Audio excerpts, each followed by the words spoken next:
For one soul, the ultimate hell wasn't fire and brimstone. It was the soul-crushing boredom of a life without meaning.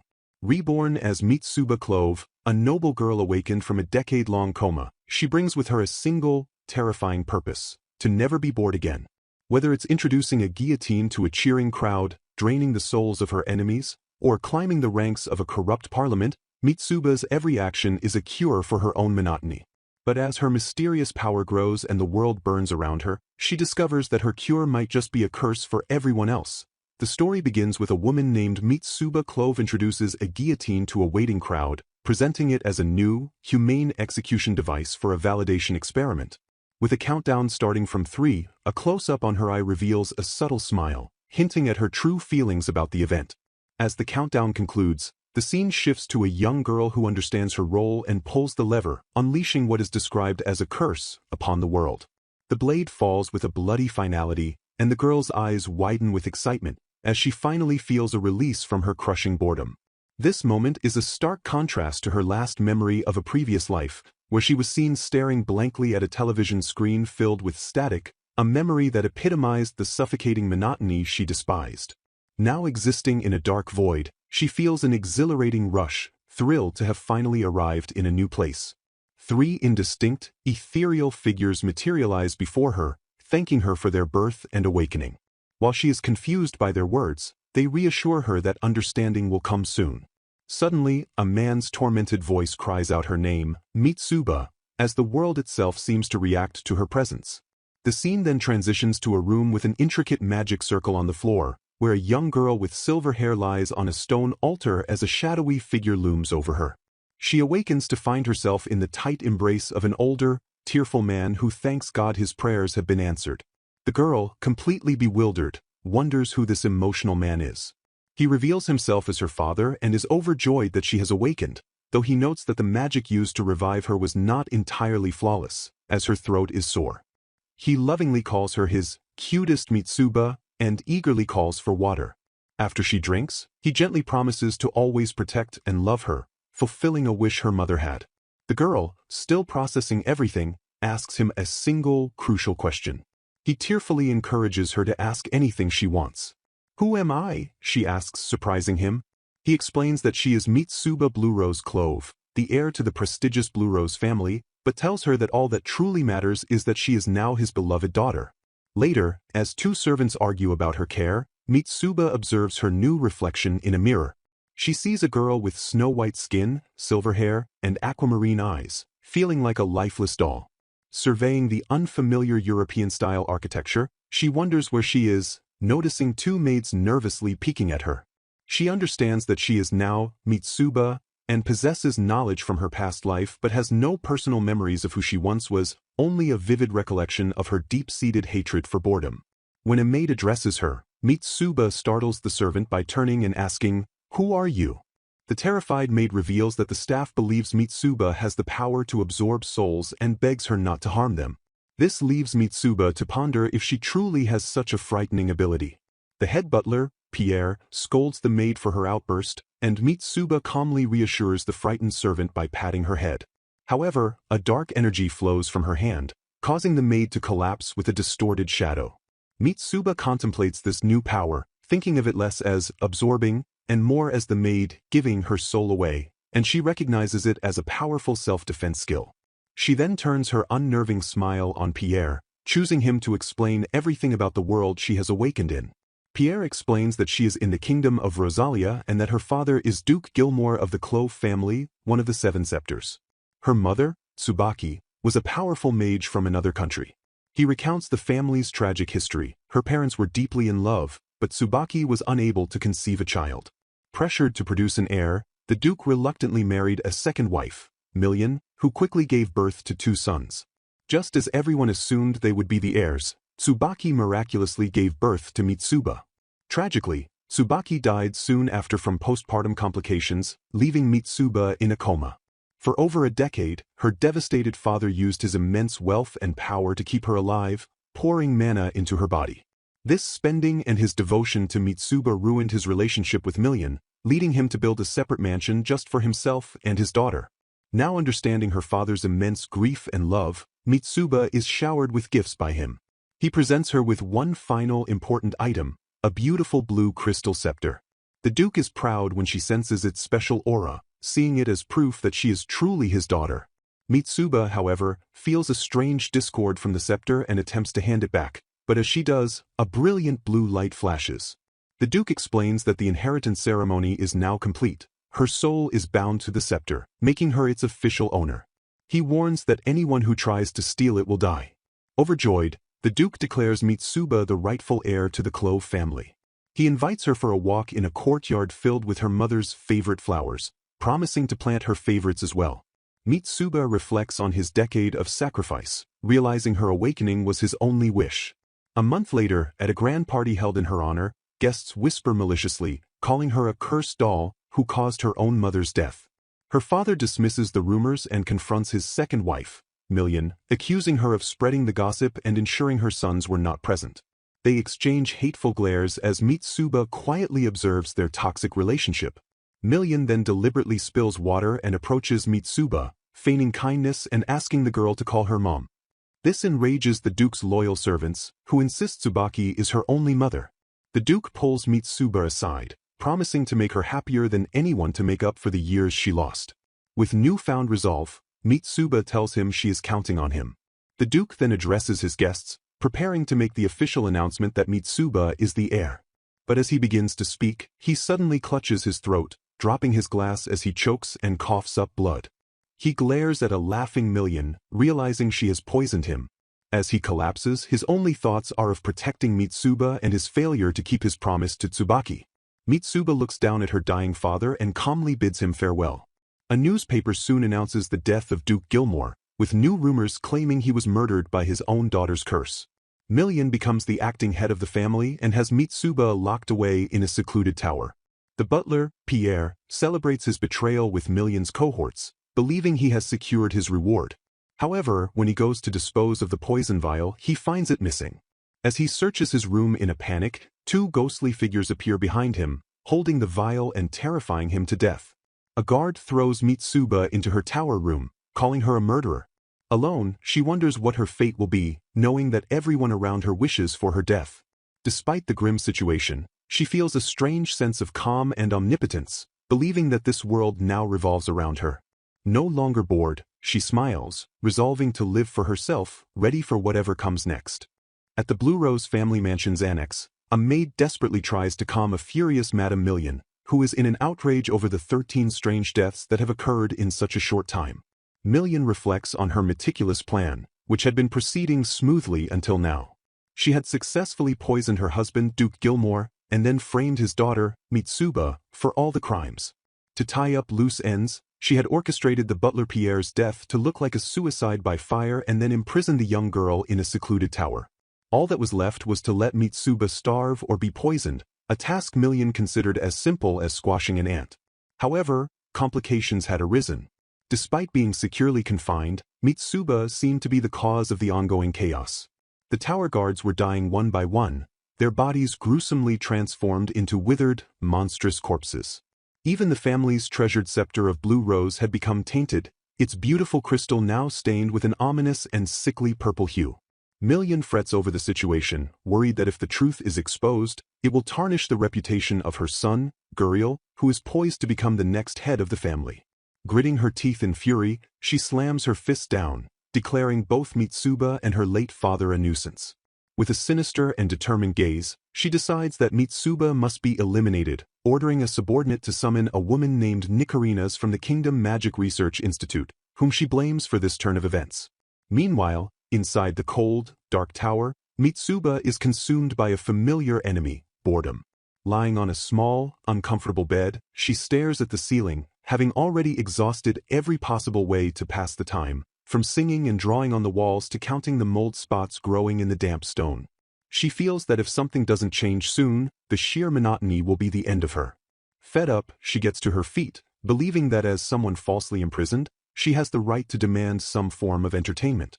She marches to the heavy door and knocks loudly, but her request is met with only silence, leaving her puffing her cheeks in anger. A guard outside, irritated by the noise, opens a small slot in the door to see what she wants.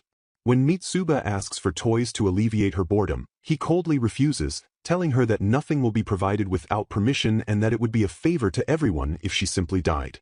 As he slams the slot shut, Mitsuba sighs, resigning herself to her fate. She decides to create her own amusement by tapping her fingers against the wall, a dark energy subtly gathering around her hand as she plays a lonely, rhythmic beat. The persistent tapping infuriates the guard, who yells at her to be quiet, but he is suddenly struck by an invisible force that sends him staggering back, blood dripping from his nose. Just then, a woman with glasses and an armband identifying her as part of a research institute arrives outside the tower. This is Nikarina's, and she speaks to another nervous guard, casually remarking that Madame Million was cruel to lock Mitsuba in such a cold, damp place. As the guard Mitsuba had been playing with collapses and vomits a black substance, Nikarina's laughs, warning that this is what happens when you pressure the girl too much. The tower door creaks open, and Nikarina's enters, introducing herself with a wide smile as the director of the Kingdom Magic Research Institute.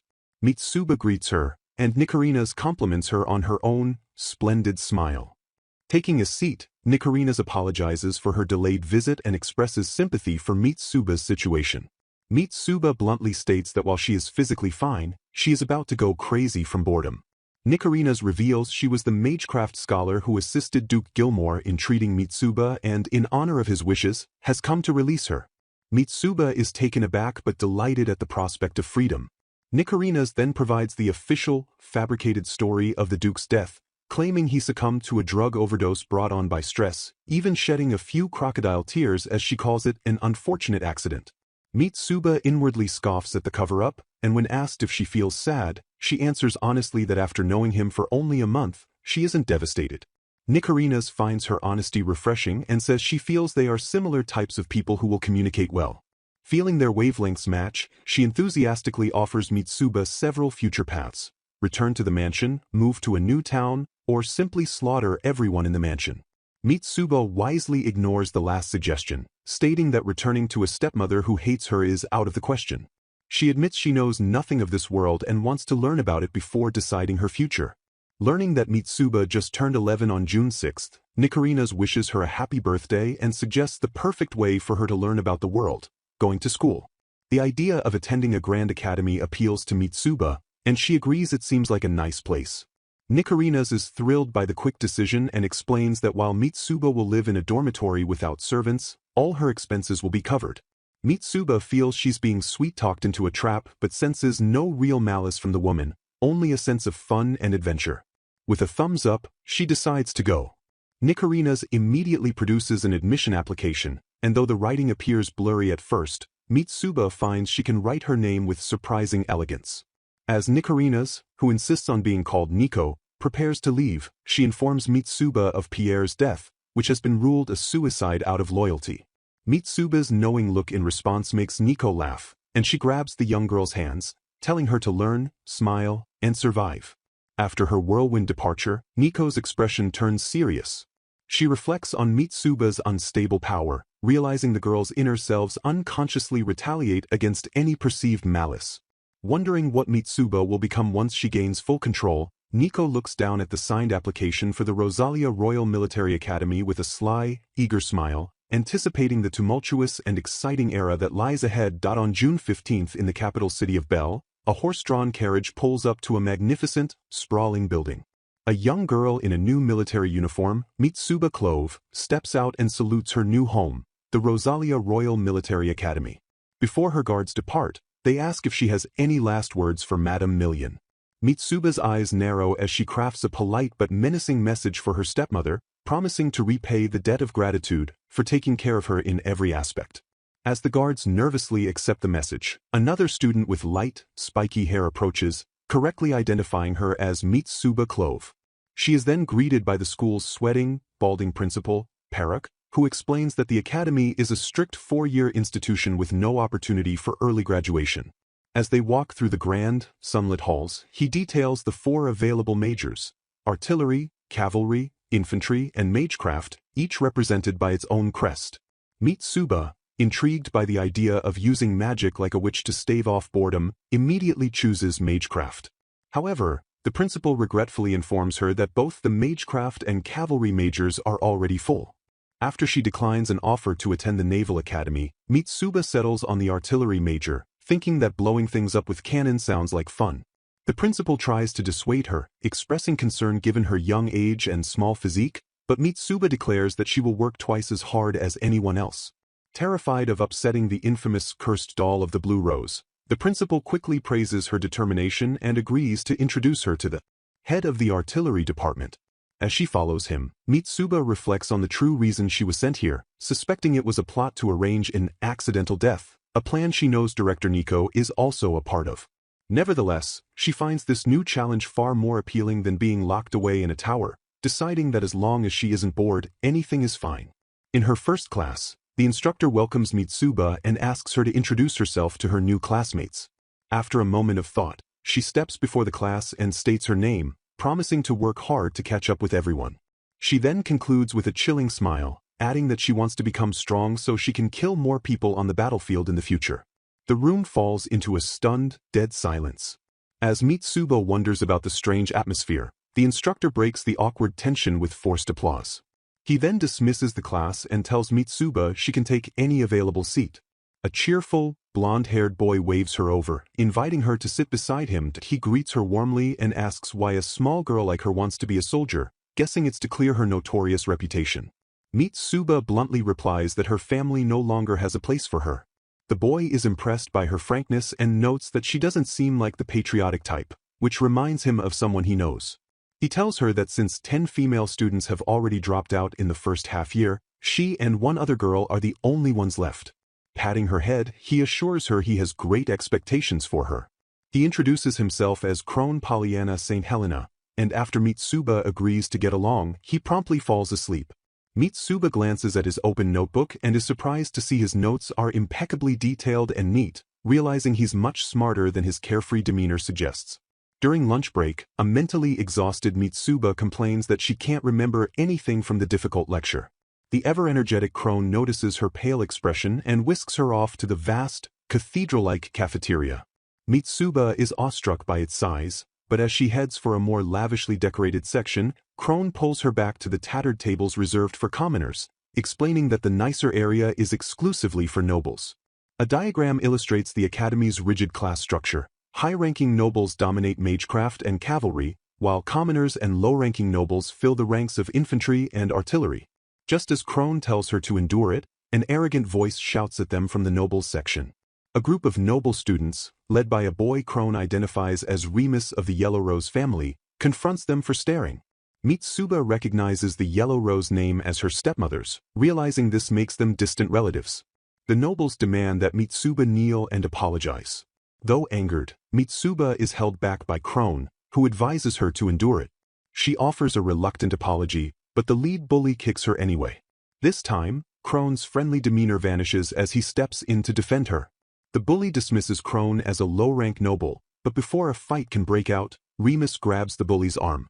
Mitsuba seizes the opportunity, and with an intense glare, a dark power flows from her, causing the bully to scream in agony, clutching a foot that appears perfectly normal to everyone else. As the boy is carried off to the infirmary, a disgusted Remus leaves, his appetite ruined. The only other female artillery student, a girl with short black hair and glasses, watches the scene with a smug smirk before walking away. Finding themselves with an abandoned feast, Crone cheekily suggests they eat the nobles' untouched food. As they happily dig in, Crone teases Mitsuba about her height, and she retorts that she doesn't need to be as tall as him. He confesses that his ultimate dream is to achieve the noble lifestyle of luxury, wealth, and power. While everyone else laughs at his ambitions, Mitsuba calls it a wonderful dream. Touched by her support, Crone declares her his partner and leans in to share a secret. Once he makes a name for himself, he plans to turn the world upside down by uniting the continent's fragmented kingdoms into a single, great nation. He is at the academy to learn how to command the cannons that will one day change the world. Listening to his grand plans, Mitsuba smiles, thinking to herself that for the first time in a long time, her new school life promises to be anything but boring. After a lively first day at the military academy where she made a tall new friend, enjoyed a delicious meal, and decisively retaliated against a bully, Mitsuba's good fortune seemed to run out.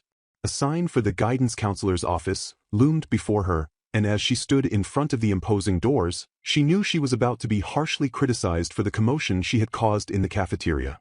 Just as she emerges from the office, her new friend Krone casually greets her, having just made it to their next class on time. He remarks on her bad luck, getting reprimanded on her very first day.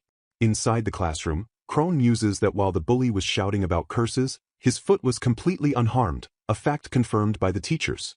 He explains that using magecraft to cast curses requires extensive knowledge and that, in this world, such a thing doesn't even exist, making the bully's claims ridiculous. Mitsuba listens, understanding that her power is something else entirely. Their conversation is cut short as the history teacher begins a lecture on the kingdom of Rosalia's tactics against the rival kingdom of Riria, a topic Mitsuba finds difficult to follow without any background knowledge of the world's geography or political systems. Seeing her confusion, she turns to Krone for help. He thoughtfully opens his textbook and points to a map, explaining they are on the Europa continent. He shows her the national flag of Rosalia, blue on top, white on the bottom, and begins to break down the continent's political structure. All the countries are monarchies, and in Rosalia, King Leroy holds the highest authority, with governance handled through a nominated parliament. Mitsuba recalls that her stepbrothers hold positions as a colonel and a senator, and Krone explains that the parliament is divided into 3 chambers. The upper chamber is composed of high-ranking nobles, the lower chamber consists of ordinary nobles and clergy, and the citizens' chamber is for commoners. With a dismissive grin, Krone reveals that the real power lies solely with the upper chamber, making the other 2 almost negligible. This explanation helps Mitsuba understand why the noble students were so arrogant at lunch, as the entire social system is built on these status differences. Krone's loud explanation gets him shushed by the teacher, and he sheepishly asks Mitsuba if she remembers his dream of overthrowing the system. He then turns the question on her, asking what her dream is. Mitsuba quietly replies that she simply doesn't want to be bored. Intrigued, Krone rephrases the question, asking what it would take to keep her from feeling bored. Just as the conversation gets deep, the bell rings, and Krone jumps up, excited that class is over. He cheerfully invites her to continue their talk over drinks back at the dorm, revealing they are roommates. As Mitsuba walks down the long, empty hall, contemplating her own lack of a dream, she is suddenly grabbed from behind. It's the other female artillery student, the serious-looking girl with glasses who had watched the cafeteria incident unfold. She introduces herself as Sandra and, with an intense look, says she has some questions for her. Sandra gets straight to the point, asking Mitsuba, an expelled noble, what she thinks of the nobility. Mitsuba's blunt reply that nobles are all jerks earns an enthusiastic "nice" from Sandra, who then launches into a passionate political speech. She explains that the nation's system is fundamentally corrupt, with a small group of high-ranking nobles controlling all the country's profits. With a determined fire in her eyes, Sandra declares that her dream is to become a senator and change this broken society through political means. She reveals that she is a commoner from a very poor family and that coming to the academy is the only way for someone without money to gain the knowledge needed to enact change. Inspired by the newly discovered Arcadia continent and its republican government, she believes Rosalia is leaning towards a revolution. Her voice growing more intense, she speaks of a path full of thorns and blood, and a dark, fleeting energy emanates from her as she insists they must seize the opportunity to rebel. Sandra then invites Mitsuba to join her group of secret comrades, recognizing that Mitsuba is not someone who follows outdated rules or fears death. She offers a pact. They can use each other to achieve their goals. Mitsuba, intrigued but surprised by the sudden offer, tells Sandra she needs time to think. Later that night, Mitsuba stands outside her dorm room, reflecting on the day. Both Krone and Sandra have their own distinct goals, while she has simply been swept along by events for the past half-year. She gazes out at the moon, questioning her own identity and purpose. When she finally enters her dorm, she is welcomed by a shirtless Krone, only to discover that Sandra is also their roommate. The two immediately start bickering, their clashing personalities creating a horrible dynamic. Krone offers Mitsuba a drink to ignore the tension, but Sandra advises her to go to sleep instead of hanging out with the hedonistic idiot. After she turns out the lights, Mitsuba and Krone sit in the dark, and he explains that while he and Sandra both want to reform the system, their methods are complete opposites, with his being decimation and hers being revolution. They toast to their bright future, but Mitsuba recoils at the bitter taste of the cheap wine. Krone teases her, calling it goods infused with such sentiments, before asking about her dreams again. Mitsuba confesses that her primary desire is simply survival, followed by a vague hope for a peaceful life. But she knows that deep down, what truly drives her is something much darker. She doesn't share this with Krone, but he perceptively senses she is hiding something, noting it would be useful to know her true desires for their future partnership. She deflects by saying she currently has no specific dreams beyond learning how to survive and repaying her father for keeping her alive. Krone accepts this, agreeing it would be unfilial for her to die. As he sleeps, Mitsuba looks at him and reflects that words like dreams and hopes don't suit her. What ultimately emerges from her core is an overwhelming craving for blood and calamity. This dark thought is accompanied by a memory of the ominous purple light from the scepter, which strangely brings her a sense of peace and stability. With newfound determination, she resolves to uncover the truth about herself, the world, and her mysterious power, convinced that this journey will keep her from ever being bored again. The chapter closes on an image of a towering pile of skulls, foreshadowing the violent path her true dream may lead her down. The morning after a night of drinking with Krone, he is suffering from a massive hangover, complaining about his headache and the urge to vomit. In sharp contrast, Mitsuba looks perfectly fine, even more energetic than usual, while Sandra coldly remarks that Krone deserves his misery for making the whole room stink. After getting plenty of sleep on the journey to the academy, Mitsuba feels refreshed and ready for the day's shooting practice.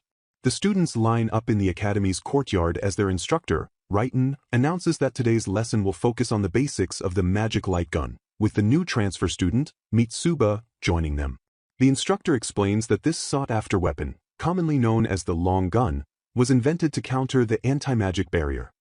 When a student asks who invented it, Raiten proudly reveals it was Ms. Nikarina's megaloma. Mitsuba recognizes the name with a smile. The instructor elaborates that during the war against the Plumeria Empire, Nikarina's invention was a ray of hope that turned the tide of a desperate situation, earning her the title of the kingdom's savior.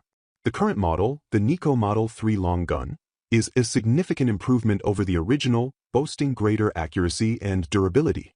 It functions by accumulating mana, allowing for repeated, efficient firing. He demonstrates how to load, aim, and infuse mana into the weapon before pulling the trigger, hitting a practice dummy with impressive accuracy. He warns the students, however, that injecting too much mana can cause them to reach their limit and lose consciousness. He then instructs Mitsuba to take the first shot, aiming at a scarecrow target, while the other students are to practice blank firing with their own mana. Krone worries that such a powerful weapon will blow up the school's playground, but Sandra tells him to stop talking nonsense.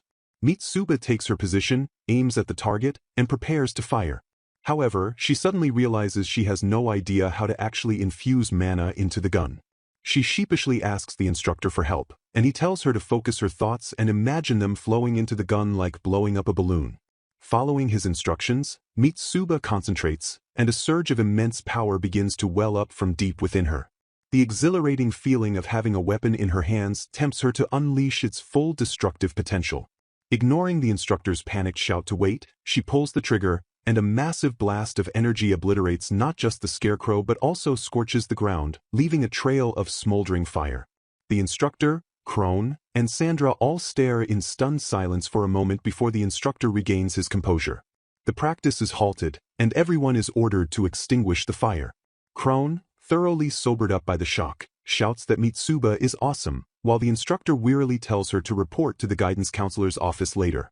The next day, Mitsuba finds herself confined behind bars for one day. Her friends visit, with Sandra lamenting how things turned out and Krone remarking that it's great she only got a single day of confinement. Mitsuba insists the gun must have malfunctioned, as she was only following instructions. She also notes that lately, her emotions become unusually excited whenever she uses her abilities, making her feel unlike herself.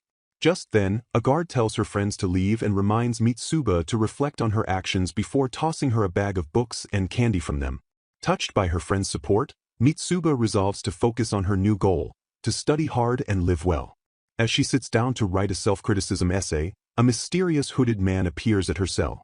The guard on duty tells him to come back tomorrow, but the visitor offers him a bag of coins, asking for just 10 minutes with Mitsuba. The guard nervously accepts the bribe and steps away. The man gets straight to the point, asking Mitsuba if she can lift the curse she placed on the student in the cafeteria.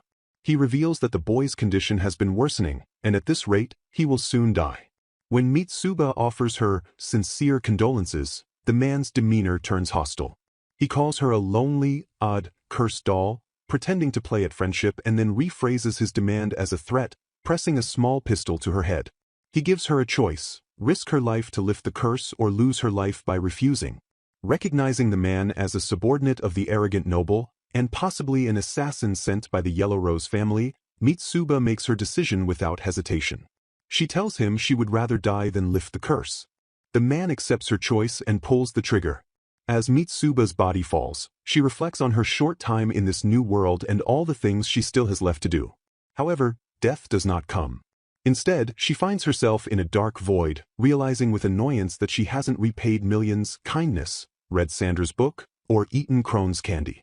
A dark, shadowy substance begins to ooze from the bullet wound in her head and envelop her, and she feels an overwhelming sleepiness. Back in the real world, the assassin stares in disbelief at her unharmed body. Mitsuba's voice echoes in his mind, wishing him a good sleep and sweet dreams. As he screams in terror, his own life force is drained away, and the scene ends with a view of a remote house under a dark, ominous sky, implying the assassin has met a grim fate. The Yellow Rose family's main mansion. The head of the family, Hirudo, is furious to learn from a subordinate that the assassination attempt on Mitsuba Clove has failed. The subordinate reports that the assassin's body mysteriously liquefied, his hair, bones, flesh, and organs all melting together into a gruesome pile, as if they had been stewed. Hirudo shivers in disbelief, learning that despite being shot at close range, Mitsuba was completely unharmed, and the confinement room is now shrouded in a creepy purple mist. He begins to suspect that the terrifying rumors about Mitsuba, which he had initially dismissed as propaganda from Million, might actually be true. Driven by a twisted sense of duty to avenge his son's friend, Hirudo orders his subordinate to kill Mitsuba by any means necessary, now viewing her as a far more troublesome threat than he had ever imagined. Back at the academy, Mitsuba, fully recovered, is congratulated by her roommates, Krone and Sandra, on finishing her confinement. Krone happily reports that the candy he gave her was delicious, while Mitsuba thanks Sandra for the book, admitting she only got halfway through due to distractions.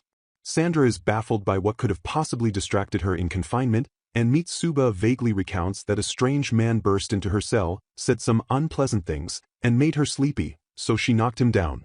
While Sandra worries for her safety, Krone dismisses her concerns, stating that Mitsuba is surprisingly strong and that what truly matters is that she is safe. He then announces that it's a rare day off and suggests they celebrate her return with a walk through the city. Krone hands Mitsuba a bottle of juice, and she thanks him, observing the capital's vibrant energy. However, she also senses a deep-rooted darkness lurking beneath the surface, a feeling that grows stronger as she sees the city's impoverished and desperate citizens. The sight of their suffering triggers a memory of the intense, ominous feeling she had when she first awakened, and her thoughts begin to get muddy. When Krone asks what's wrong, she quickly reassures him. He then leads her to his favorite spot for dates, a beautiful plaza with a grand statue at its center. He reveals that the statue is of the former king, not the current one, King Leroy, whom he describes as calm and honest but also unreliable. Mitsuba asks for more details about the royal family, and Krone explains that 10 years ago, King Leroy married Queen Consort Marianne from the Grand Duchy of Casablanca to improve diplomatic relations after a ceasefire. Though a political marriage, the two are genuinely in love. However, the Queen's origin from a formerly hostile nation has led to a decline in public support, even sparking a recent riot. Krone eagerly awaits more chaos, as it creates the perfect stage for him to shine. After buying more of the cheap wine that Mitsuba drank, Krone heads back to the dorm, while Mitsuba decides to wander the backstreets a bit longer, preferring their gritty atmosphere. She comes across a crowd of citizens listening to a passionate orator, reminiscent of Sandra, who is rallying them to demand their rights from the king and nobles. Intrigued, Mitsuba picks up a discarded pamphlet to give to Sandra as a gift. Just as she does, city guards arrive to break up the illegal gathering, branding the protesters as Republican rats. They spot Mitsuba holding the pamphlet and angrily demand to know what she is doing. She calmly explains that it's a gift for a friend and that she just picked it up by chance, but they refuse to believe her, calling her a suspicious girl. When one of the guards orders her to stomp on the pamphlet to prove her innocence, she agrees without hesitation. With a cold, intense look in her eyes, she crushes the paper under her foot, her unnerving demeanor startling the guards into letting her go. As she walks away, she reflects on how easily such direct actions can solve problems but resolves to be more cautious in the future. She then discovers a green flag with the words, "Guide us," painted on it, and the sound of desperate, almost religious chanting echoes from a nearby alley. A man with long, dark hair emerges from the shadows and warns her away, cursing both the molds and the rich. Before Mitsuba can ask what he means by molds, or question the sound of an explosion, he tells her to get back to the main road and disappears. The desperate prayers continue, with people begging to be guided to paradise. As she leaves the alley, Mitsuba can sense the fresh scent of blood and war in the city's backwater atmosphere. A dark, twisted smile spreads across her face as she realizes this is her favorite thing, a weird and unsettling revelation even to herself. She knows this path will keep her from being bored, and that's all that matters. When she returns to the dorm, Sandra is upset about the ruined pamphlet, asking if she is mocking the Republicans. Mitsuba simply states that she should have thrown it away sooner, leaving her roommate to ponder her strange and unpredictable nature. As the academy students participate in artillery exercises, pushing heavy cannons across a field, Mitsuba recounts the previous day's events to her roommates. She explains that after walking into a quiet alley, an explosion went off behind her, but she was luckily unharmed. She mentions hearing that the explosion was caused by molds, and a visibly distressed Sandra confirms she knows about them. Mitsuba recalls reading about them in the book Sandra had lent her and asks for more details. Crone, however, is amazed that they can chat so calmly in the middle of their strenuous training, calling them muscle monsters. Sandra explains that the molds are actually the Greening Believers, a group of anarchists who have been expanding their influence in the capital city of Bel. They despise being controlled by worldly affairs and believe that serving the god of green will earn them a place in paradise after death. Sandra reveals that this devotion often leads them to become suicide bombers. She also suspects they are secretly arming themselves and selling drugs under the guise of resisting oppression and preaching, but she can't figure out their true intentions.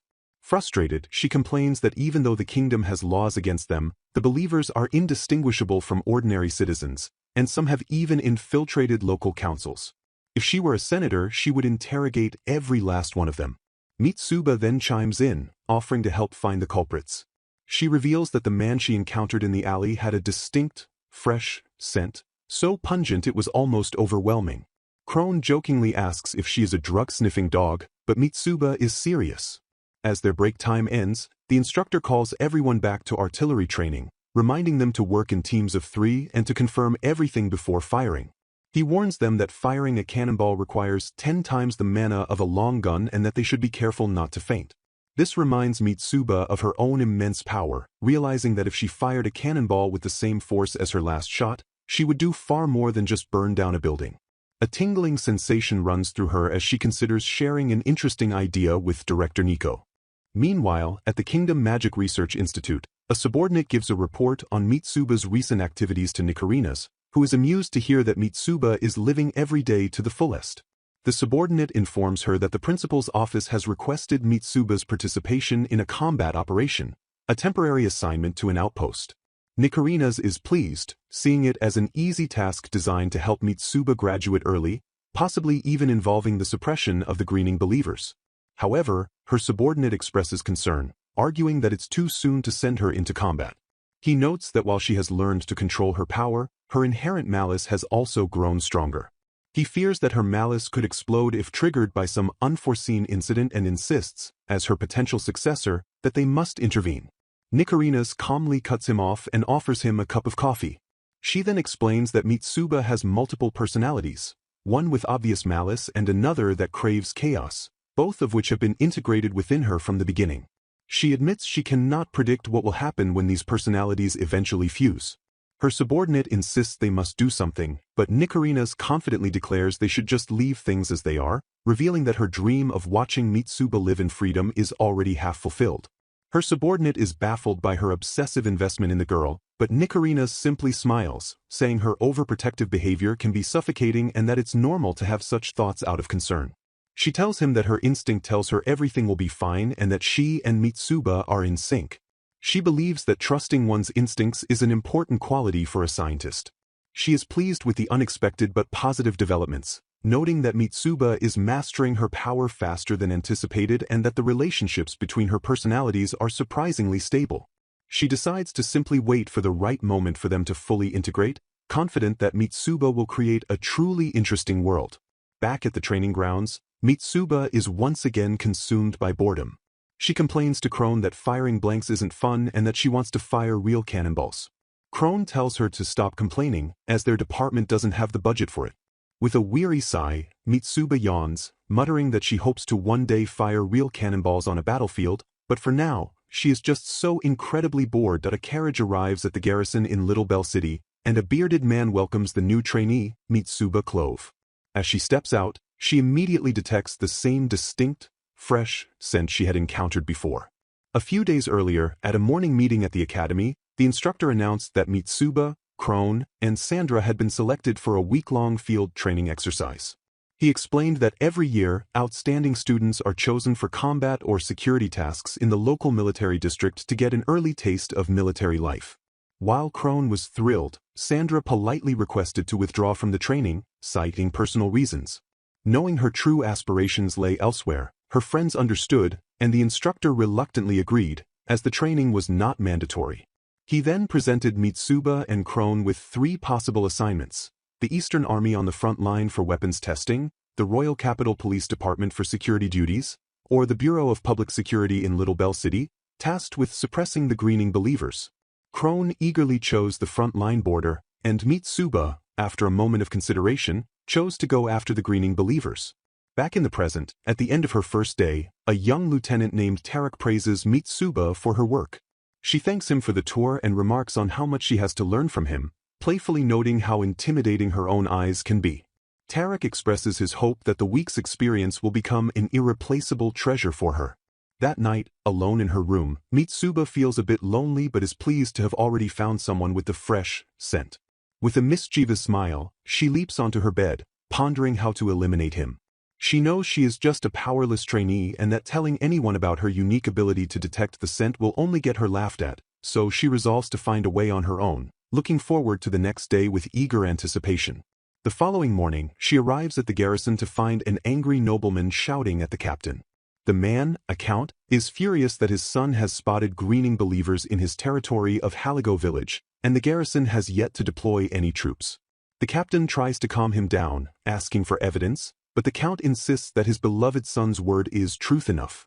Mitsuba finds the man's blind faith in his son idiotic. The count continues to rage, arguing that it's worth punishing a few innocent villagers to prevent trouble, a notion that disgusts Mitsuba. Lieutenant Tarek steps in to de-escalate the situation, calmly assuring the count that his troops will go to the village and deal with the issue directly. The count is satisfied and demands they come to his village quickly before storming out.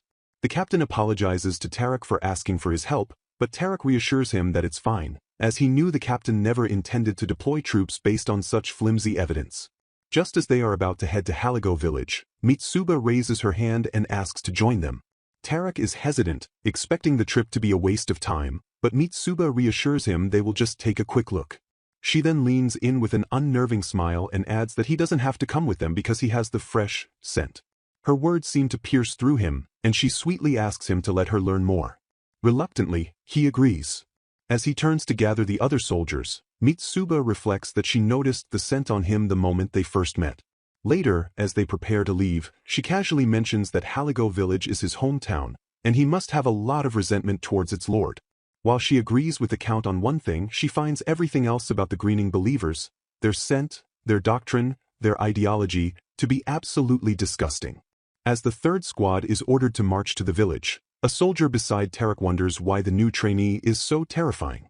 Mitsuba, meanwhile, is filled with a dark glee, anticipating that if things go well, she will not only relieve her boredom but also get some entertainment, killing 2 birds with 1 stone. With a chilling, determined look in her eyes, she vows to exterminate every last one of the Greening Believers. On a dark and rainy night, Lieutenant Tarek is startled by a frantic knocking at his door. He opens it to find a distressed young woman with blonde hair, who begs him to let her hide in his house, claiming she is being chased. This encounter triggers a memory from several years ago when he first met his wife, Hannah. She, too, was being pursued because her identity as a Greening Believer had been exposed. Initially, he saw her as a troublesome matter, but as they got to know each other, he became increasingly attracted to her and the ideology of the Greening Believers. Their doctrine promised that under the holy light of the God of Green, all people, nobles and commoners alike, were equal, and through faith and virtue, they would be guided to paradise.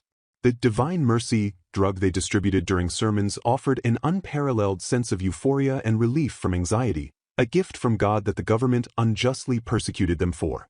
In the present, Tarek reflects on his position as Deputy Director of the Public Security Bureau, a role he took solely to obtain indulgences for his faith.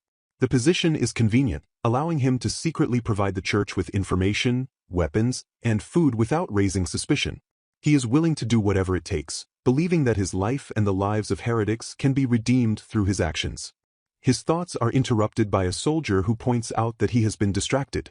Another soldier asks Tarek if he has offended the new trainee, Mitsuba, but he insists he has done nothing to make her hate him. As he glances at the cannon they have brought with them at Mitsuba's suggestion, he finds the entire situation incredibly annoying and resolves to fire the weapon at least once. As the squad arrives at the heavily guarded gate of Haligo village, they take a break, and one soldier comments on how surprisingly nice Lieutenant Tarek is. Another daydreams about the feast the Count might treat them to if they successfully capture the molds. However, Mitsuba shatters their hopes, bluntly stating that the Count is a miser. The soldiers realize she's right, and their spirits sink. One of them, feeling trapped, contemplates running away. Mitsuba finds herself in a vineyard at a dead end, surrounded by armed men who suddenly open fire. She falls to the ground, her vision blurring as a soldier is brutally struck down beside her. A greening believer stands over her, offering an unpleasant prayer to the god of green to guide the sinful to paradise. As she loses consciousness, she hears them talk of punishing the sinners who know no mercy. In a nearby house, Lieutenant Tarek is warmly greeted by his wife, Hannah, and their young son. He thanks the villagers for their cooperation in his emergency plan, and a villager assures him they would never refuse his request.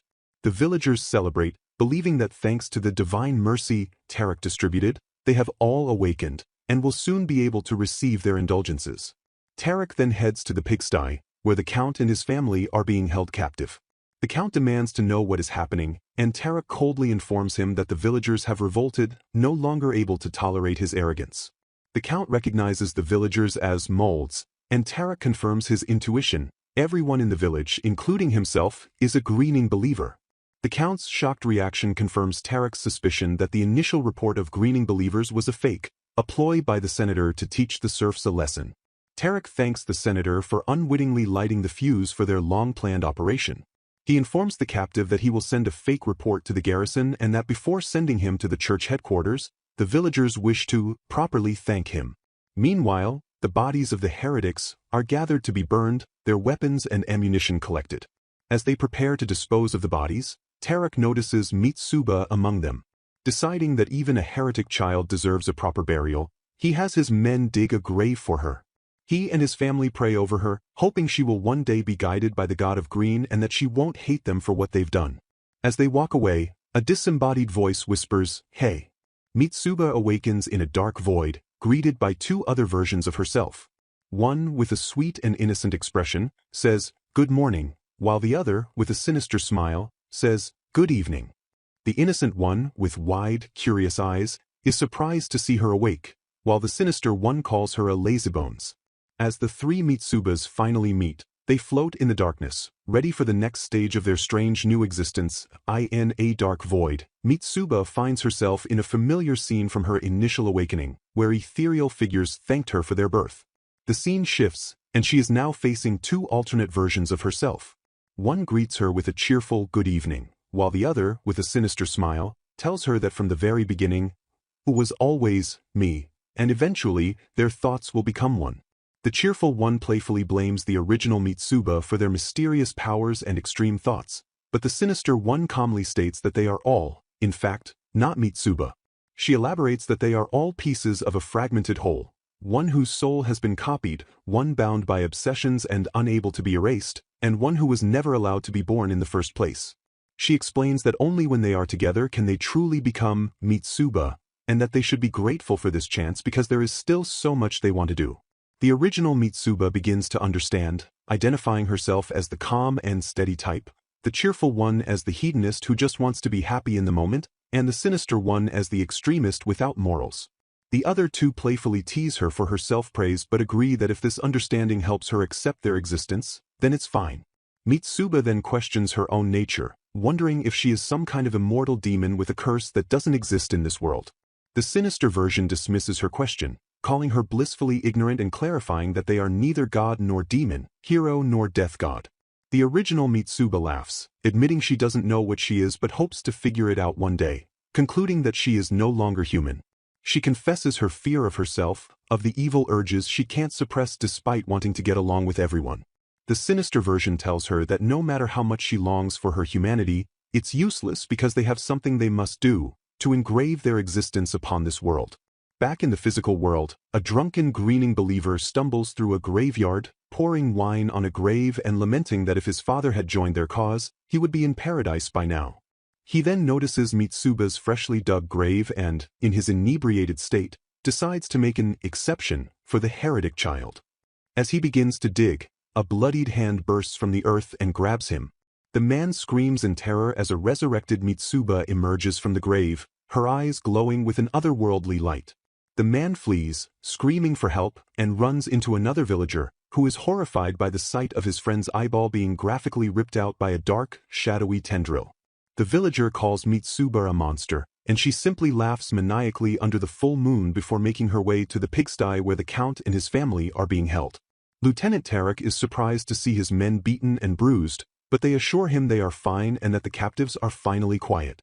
As a cannonball suddenly strikes the roof of the pigsty and sets it on fire, the villagers panic. The count rejoices, believing the kingdom's army has come to rescue him. Tarek is shocked by how quickly they arrived, but his thoughts are interrupted by a child screaming. He rushes to the scene to find the villagers writhing in agony, their bodies covered in black, corrosive marks. One of the count's men, now freed, declares that the bastards are finished, but Tarek, overwhelmed by the chaos, strikes him down. With his life already dedicated to the god of green, he raises his rifle, praying for protection. A shadowy figure emerges from the flames, and a bloodied but smiling Mitsuba confronts him. As he stands frozen in shock, she tells him to drop his weapon and surrender. She then threatens to kill his son, who is sleeping soundly nearby, if he refuses. Tarek, now hidden, believes he has the element of surprise and that this is a trial from his god. Convinced he can't miss, he takes aim and fires, shouting for her to die. However, his shot goes wide as Mitsuba, with dark, wing-like appendages unfurling from her back, reveals she knew his location all along. With a terrifyingly calm smile, she says, "I found you." In Haligo village, Lieutenant Tarek and his family are left in disbelief as a single, weak-looking child has single-handedly suppressed their entire village of greening believers. The count, now freed, declares that they are saved and vows to report the incident to the government and retaliate. Mitsuba, however, tells him that what he's saying makes no sense and that the greening believers must be executed immediately. The count is taken aback by her cold demeanor. With a dark look, Mitsuba asks him if he too is a greening believer, stating she can smell his fresh odor and that it's a death sentence. When the count remains silent, she smiles, knowing she is right. She explains that people as dangerous as the greening believers must all be exterminated, as there's no telling when they might self-explode again. With a terrifyingly cheerful expression, she kills the count and his men. As Lieutenant Tarek's wife begs for her life, Mitsuba notices that their baby doesn't have the strange scent. She hands the child to Tarek, telling him it is his job to care for the residents of his territory. When he raises a rock to kill the child, she grabs his wrist, her eyes blazing with fury, and warns him that if he dares to harm the innocent baby, she will never forgive him. He drops the rock, screaming, and Mitsuba turns her attention to Tarek, asking if he has any last words. Tarek demands to know why she is still alive, calling her a monster and a demon.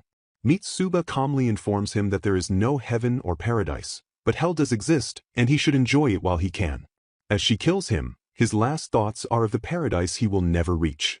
The remaining villagers, now terrified, hail Mitsuba as their savior and a goddess. Confused, she scratches her head, wondering what they are talking about.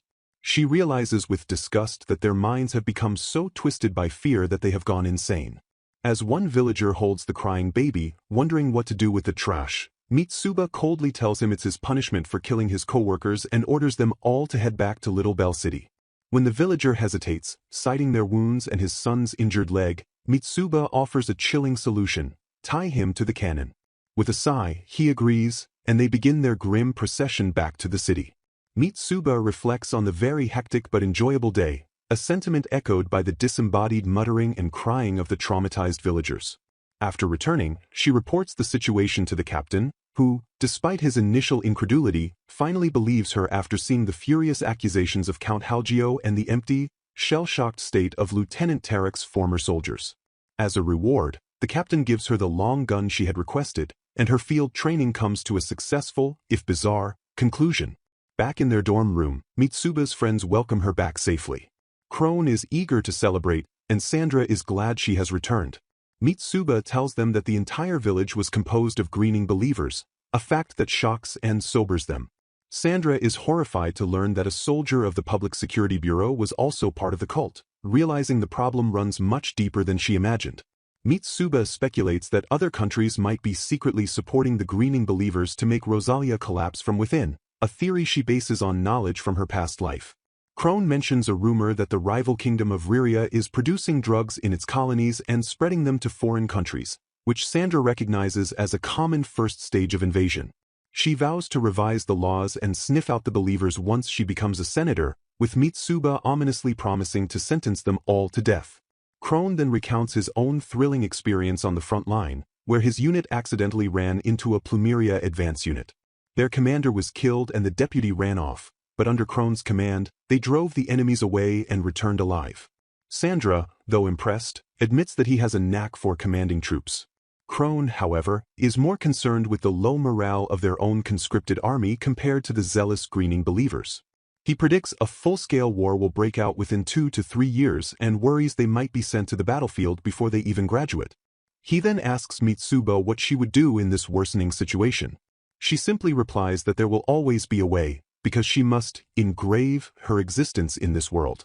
Sandra interprets this as leaving a name in history and suggests that with Mitsuba's talent, becoming a senator is not out of reach. Krone, however, thinks she would be a legendary military genius.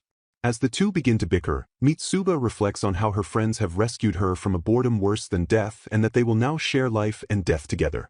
That night, at the Blue Rose Mansion, Million's eldest son, Guriel, finds his mother looking unwell. She reveals she has just received a report about that cursed doll. The report details how Mitsuba massacred an entire village of greening believers and was awarded a letter of thanks from the military. It also mentions that the assassination team her brother sent has never returned and is presumed to have collapsed after multiple failures. Million declares that it would have been better if Mitsuba had died with the believers, calling her a demon-spreading disaster. As she and her 2 sons prepare to attend a court ball, she vows that she will never let that damn girl stand in the way of her ambitions, the future of her children, and the pride of the nobility. She concludes with a chilling declaration. All obstacles must be eliminated at a court ball. Million and her son, Guriel, are greeted by the king, queen consort, and prince. The queen expresses her concern over the recent misfortunes of the Blue Rose family and mentions that she wishes to speak with Mitsuba, the late Duke Gilmore's daughter.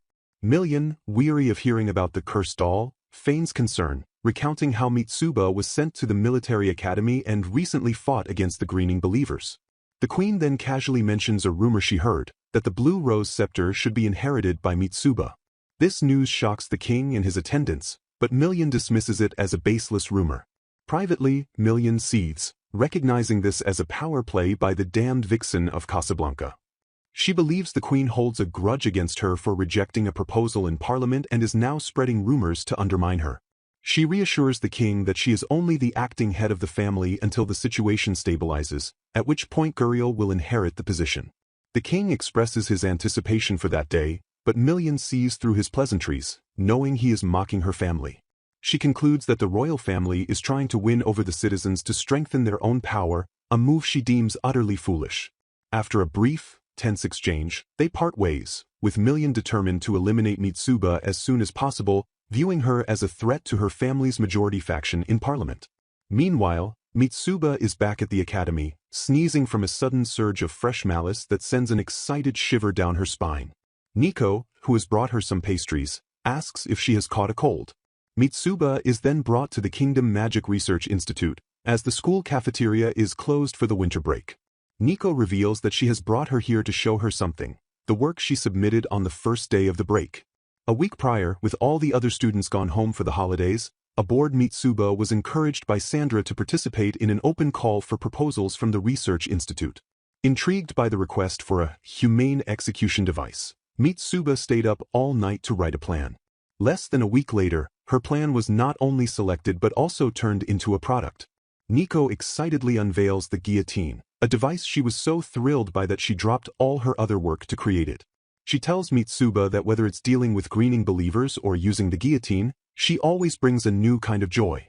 Nico then confesses her own deep-seated grudge against the greening believers, revealing that everything they do makes her furious. Mitsuba is surprised by this unexpected display of hatred from the always smiling director, but Nico assures her she is serious, stating that she and Mitsuba share a physiological aversion to the molds. A knock at the door signals that everything is ready, and Nico leads a curious Mitsuba to a grand demonstration and validation experiment for the new device. The test subject is none other than the captured former lieutenant, Tarek. Mitsuba greets him with a mockingly sweet smile, and he recoils in terror, calling her a demon. Though she considers herself the calm and steady type, Mitsuba admits she can't help but feel an exceptional excitement when a mold appears before her. As Tarek is placed in the guillotine, the thought of how this new toy will keep her from getting bored brings a dark, pleased smile to her face. Nico addresses the assembled crowd, announcing the validation experiment for the humane execution device proposed by Mitsuba Clove. With a shared sinister grin, she and Mitsuba count down from 3 and pull the lever together. The blade falls, and the experiment is declared a success. The crowd murmurs in approval, agreeing that it is a much more humane method of execution than the sword or axe. As Nico and Mitsuba celebrate their successful collaboration, the guillotine is slated for nationwide deployment. Mitsuba reflects that this new creation, a perfect mix of her knowledge, madness, and hatred, is another way to engrave her existence into this world and make it a less boring place. Her success does not go unnoticed, as a lady-in-waiting informs Queen Marianne that Mitsuba's submission was the first project selected by the Institute. The Queen, delighted by the news, immediately invites Mitsuba to the next court ball, eager for the exciting confrontation that is to come. A month later, as Mitsuba and her friends are in the dining hall, a soldier bursts in with an emergency announcement. The Plumnia forces have attacked West Dorient. Mitsuba writes a letter to Sandra, explaining that it has been 3 months since their rival nation, Plumnia, attacked the Dorient province. In response to the provocation, a special resupply force composed of students, including herself and Krone, has been formed and is now marching to the front lines. As she writes, a fellow soldier curiously asks what she is doing. She imagines Sandra's mixed feelings about being left behind, picturing her friends sternly telling them not to die. Krone points out that the battlefield is no place to be calmly writing a letter, as they are at a huge disadvantage. He reminds her that East Dorient fell in just 3 months, a sign of how serious the situation has become, especially since the last time Plumnia pushed this hard was 20 years ago when they invaded all the way to the capital. While some of the other student soldiers are visibly terrified, on the verge of throwing up, Mitsuba remains completely relaxed, her eyes even clouding over with a serene smile. Krone playfully tells the others to learn from her majestic demeanor, but she calmly replies that thinking about the danger won't change anything. Krone agrees, seeing the war not as a crisis but as an opportunity to distinguish himself and perhaps even skip ranks to become a captain before graduation. Mitsuba, however, has a much simpler goal in mind: to have fun as usual. As they continue their march, she suddenly feels a wave of nausea, recognizing the familiar sensation of a nearby malice. They soon arrive at a fort and are greeted by Major General Gansel, the commander of the 10th Division. He welcomes the virtuous bourgeoisie, students, but his face stiffens when he realizes who they are. He gives them a rousing speech, declaring their mission to intercept the enemy and retake East Dorient. The soldiers cheer, but the sudden spike in intensity, combined with the lingering fear and sickness from the long journey, causes one of Mitsuba's comrades to vomit directly behind her. The commander, his face contorted in disgust, addresses the unfortunate soldier, who can only manage a weak apology. Later, at the Belair Fortress command post, the fortress defense commander, Colonel Raoul, listens to Major General Gansel's angry complaints about the horrible bunch of students he's been saddled with. Their conversation is interrupted by the arrival of Colonel Guriel Blue Rose Clove, who reports from the Blue Rose province garrison. Gansel expresses his high expectations for Guriel and his cavalry. They review the current situation on a map, noting that the enemy is heading for Strasbourg City and that their fortress is a crucial strategic point to intercept them. Though they have the terrain advantage, their 7,000 troops are outnumbered by the enemy's 10,000.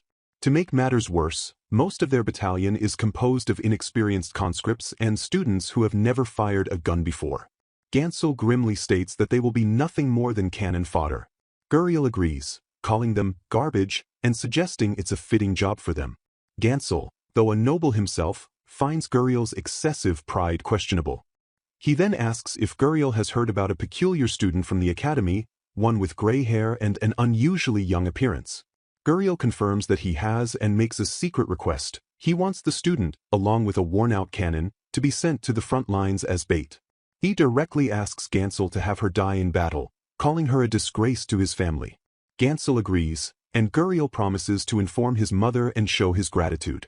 Several days later, Mitsuba and her small cannon crew are positioned as an obvious bait. The other soldiers are terrified, recognizing her as the infamous cursed doll. An officer rallies the troops, and they advance. Mitsuba and her crew begin firing the cannon, the noise and smoke overwhelming the inexperienced soldiers.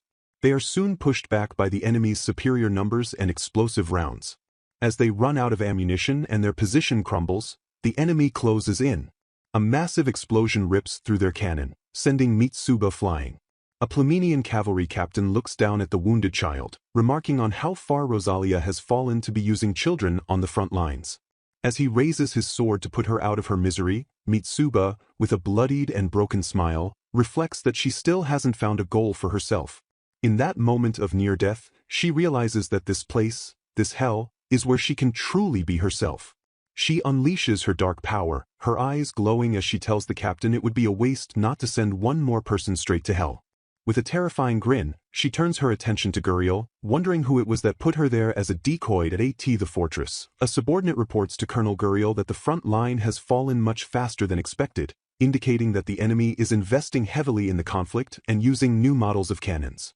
When asked about Mitsuba, the subordinate states that due to the chaos of the battlefield, it's nearly impossible for anyone to have survived, but they will report in if they find anything. Guriel is pleased, believing the creepy thing is finally gone. As his subordinate leaves, he fantasizes about finally becoming the head of the Blue Rose family, but his daydreams are cut short when the subordinate returns with a grim expression, informing him that Mitsuba has come. A splash of blood hits Guriel as the subordinate's head is suddenly blown apart. A blood-splattered Mitsuba steps into the room, her eyes cold and menacing. Guriel's men draw their swords, but they are no match for her. She calmly tells him that she has finally found him, explaining that his sincere malice made it easy for her to track him down and that she overheard his entire plan. Enraged, Guriel lunges at her, screaming that a walking corpse of a brat will not be the one to kill him. He slashes at her, but she simply catches the blade, her eyes glowing with a dark power as she asks if he is finished. A shadowy figure emerges from behind her and returns the attack several-fold, leaving Guriel wounded and terrified, wondering how to kill the overspec monster. Mitsuba collapses from exhaustion, and when she awakens, she finds herself in the fortress's field hospital. Krone is overjoyed to see she is alive, and a soldier explains that she collapsed after taking down an enemy cavalry officer. Krone fills her in on what happened while she was unconscious. The enemy's main force launched a full-scale attack on the fortress, and one of their new weapons blew a hole in the wall. The situation is dire, and the artillery and infantry divisions are planning to use the chaos to escape. Mitsuba immediately asks to join the escape plan, and Krone agrees, explaining that about 200 soldiers, all united in a life-or-death situation, are preparing to flee. Krone then brings her to the staging ground, introducing her as the battlefield's goddess.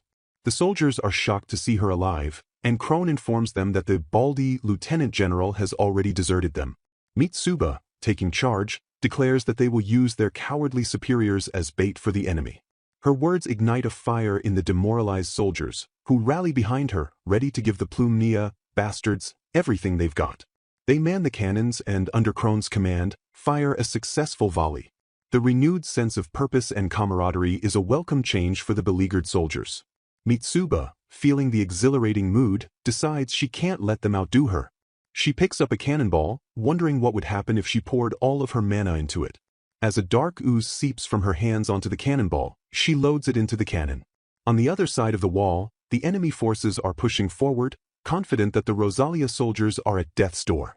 Suddenly, they see a purple light streaking across the sky, followed by a massive explosion that rips through their ranks. The blast is so powerful that it destroys the cannon, sending shrapnel flying and knocking Krone and the others off their feet. Captain Lima from the infantry regiment arrives, and he and Mitsuba agree to work together. As they prepare to retreat, Krone notes that they are almost out of cannonballs. With a shared, wicked grin, he and Mitsuba decide to keep fighting, and standing side by side, they command the remaining cannons to fire. The battlefield is filled with blood, malice, and conflict, and Mitsuba stands atop the fortress wall, feeling refreshed and alive. Krone declares that their actions are a huge achievement, and Mitsuba addresses the remaining troops, telling them their goal is the Blue Rose region and that they will get as many of them back safely as they can. With a final, triumphant cheer, the small band of survivors begins their long journey home. In the aftermath of the battle, a Plamenian lieutenant general reports to his commander, General Yobin, that they have successfully conquered the fortress and are now pursuing the fleeing Rosalia soldiers. Yobin, however, finds the situation eerily reminiscent of the Great War 20 years ago, when their army nearly reached Rosalia's capital. Back then, they had developed the anti-magic barrier, a new weapon that put the magical country of Rosalia at a disadvantage. But their once-in-a-lifetime opportunity was thwarted by the invention of the long gun by the genius Nicarinas. Just then, an officer interrupts with news of a very interesting corpse found within the fortress. The corpse is identified as that of Colonel Guriel Blue Rose Clove, a member of the prestigious Shichiju family. One of Yobin's men believes this is excellent material for peace treaty negotiations, as the family would not be able to ignore the death of one of their own. However, their strategic planning is cut short by an urgent report. A strong, toxic plague is rapidly spreading among the injured soldiers, causing their wounds to rot and their bodies to perish. With over 2,000 in need of quarantine and reports of a mysterious purple cannonball, they realize they are dealing with a new, terrifying weapon. General Yobin clenches his fist in fury, cursing Rosalia for this long-standing debt. Meanwhile, Mitsuba and her ragtag group of survivors are making their escape through the forest. One of the captured fortress guards demands food, and Krone, annoyed by the man's shouting, casually shoots him in the head, his aim slipping from the noise. He retrieves the bullet, noting that with their pursuers numbering around 400 mounted soldiers, they are at a significant disadvantage. He then correctly guesses that Mitsuba has a plan to test. With a confident smile, she addresses her weary troops, proposing a plan to fight their way out. The pursuing Plamenian soldiers, confident that hunting down the poorly led stragglers will be like taking candy from a baby, are suddenly caught off guard by the sound of music. They find their captured officer tied to a tree, surrounded by drums, as Mitsuba and her soldiers playfully ask which of his ears they should prune off first. The Plamenian captain, outraged by this savagery, orders his men to charge, but they are met with a volley of gunfire from Mitsuba's hidden troops. Krone then steps forward and challenges the captain to a duel. If the captain wins, they will surrender, but if Krone wins, the Plamenian mounts must withdraw. The captain, his knight's code preventing him from backing down, accepts the challenge. The two clash in a fierce sword fight, with the Plamenian soldiers shocked to see their captain evenly matched by the young woman. The captain finds himself on the defensive, unable to find an opening in Krone's relentless attacks.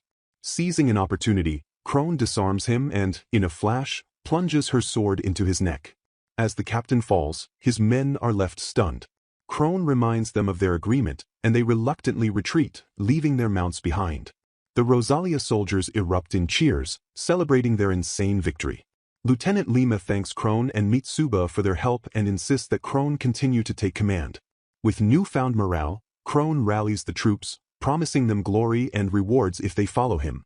After a long and arduous journey, the small band of survivors finally reaches a friendly encampment.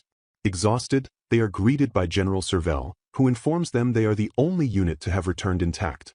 He praises Krone for his astounding activities and grants them 3 days of rest and food before they must push on to retake Strasbourg.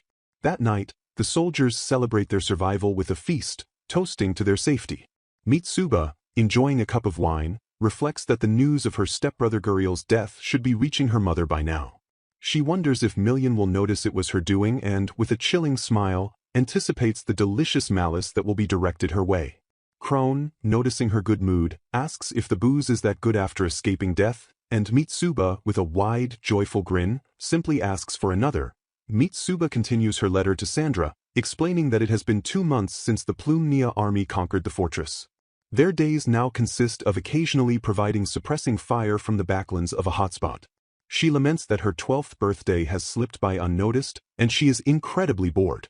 A fellow soldier, overhearing her complaints, points out that she seems quite happy eating the rations, but Mitsuba retorts that backline service in the middle of nowhere sucks and she wants to go back to the capital to eat yummy food.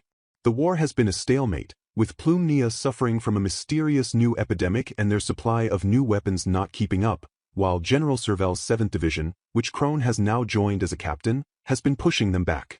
One day, General Servel announces that peace negotiations have finally concluded. The soldiers are overjoyed at the prospect of going home, and Mitsuba is relieved that her boredom is about to end. However, the general informs them that they will be entering Strasbourg directly to demolish the Belair fortress as part of the peace treaty.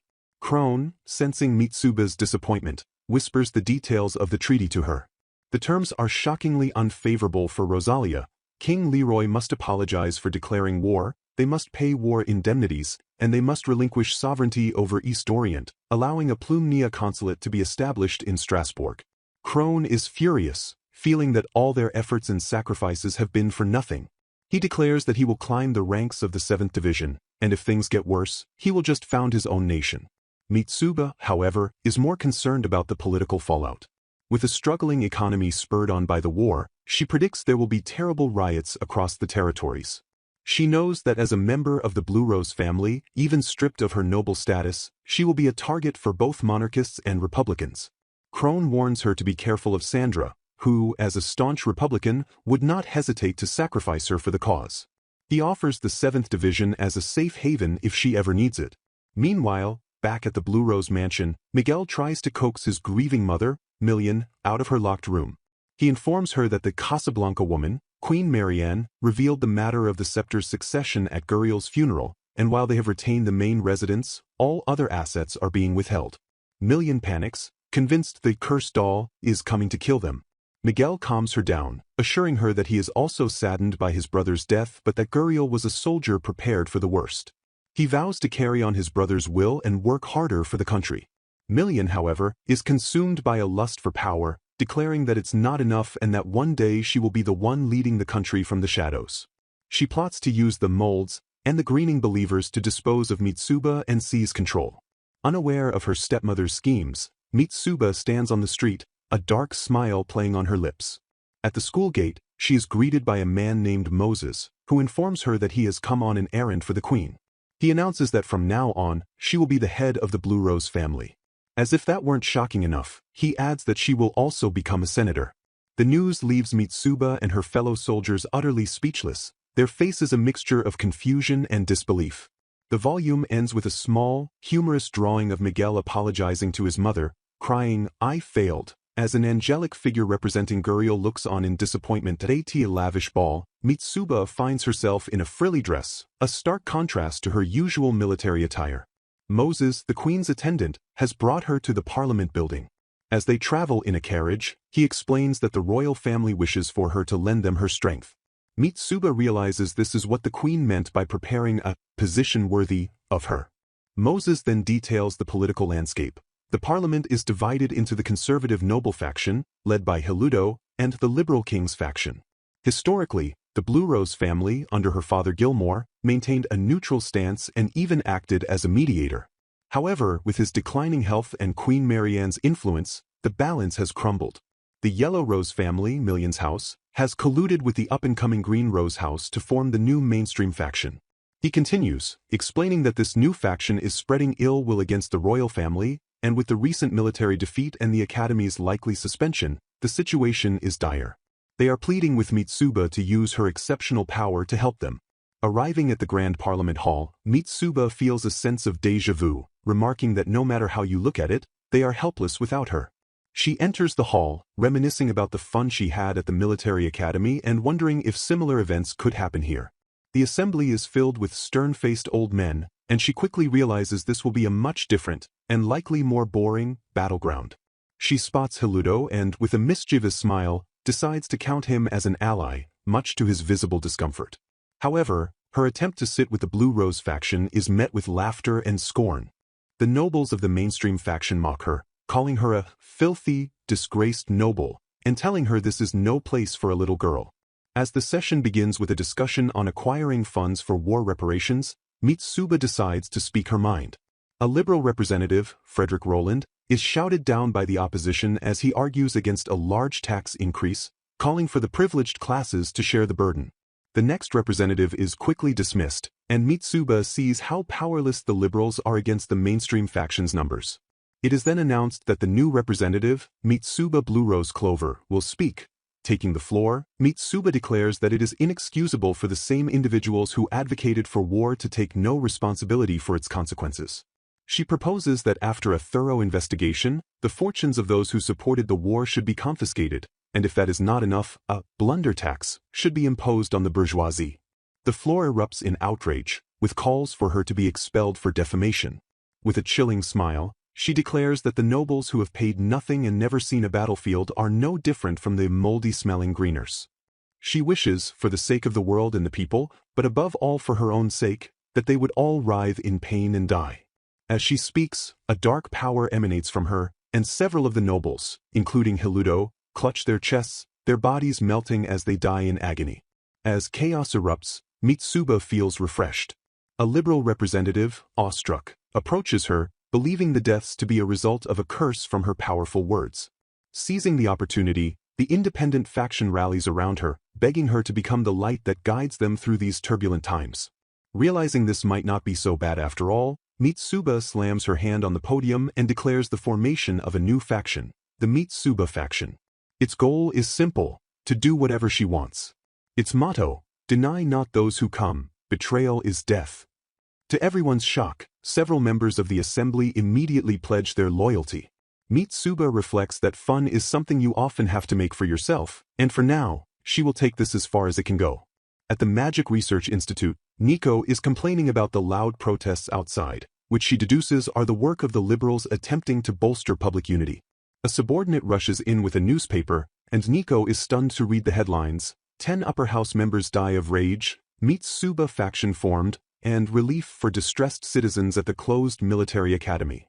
The article details how Mitsuba rebuked the foolish nobles, leading to the deaths of 10 members of Hiludo's faction, and how she used her own funds to set up a refugee center.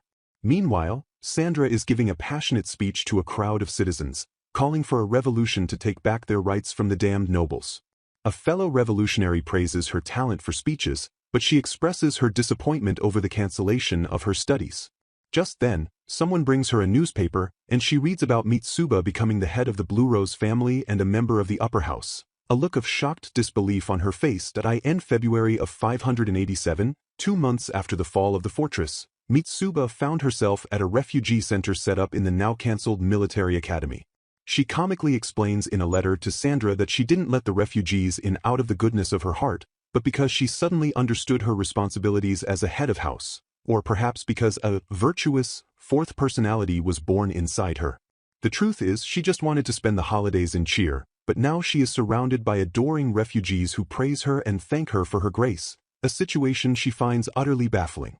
Since the scandalous events at Parliament, the Mitsuba faction has been slowly growing, attracting a chaotic mix of eccentrics, including a former minister of military affairs, a hero returned from Arcadia with royal backing, and Ostro, the former count's son from Haligo village, who has become a fanatical devotee of Mitsuba's after she saved him. He has even taken it upon himself to form an elite refugee battalion. Mitsuba laments that she crushed one cult just to end up creating another. Her thoughts are interrupted by the arrival of a captured Sandra, who has been mistaken for a greener spy. After a tearful reunion, Sandra demands a private conversation with Mitsuba. She questions how her friend's rise to power, becoming head of a noble house, a member of parliament, and a savior to refugees, could have all been a coincidence.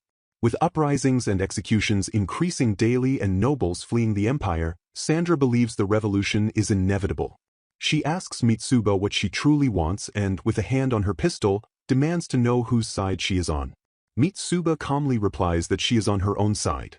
She explains that she has no interest in being a mediator in parliament, owes a debt to the queen, doesn't intend to antagonize the liberal faction, and finds the cheerful refugee battalion useful, though she knows they are only clinging to an idol. She tells Sandra that she simply does the things she wants to do and believes in, and that Sandra should do the same. They acknowledge that they will likely use and be used by each other, help and be helped, and kill and be killed.